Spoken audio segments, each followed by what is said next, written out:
Well, we don't have time for a full oil change. We're gonna do it on the road.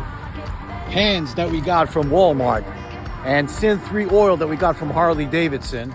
A couple thousand miles, we'll get back home and do a full service on all 3 holes. Gonna drop the oil.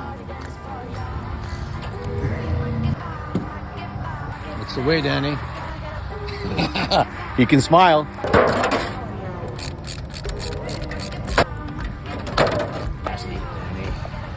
Nice.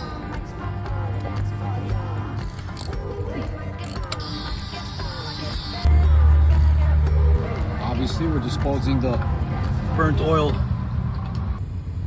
And final oil check after running the bike for a few miles and letting it cool down 5 minutes.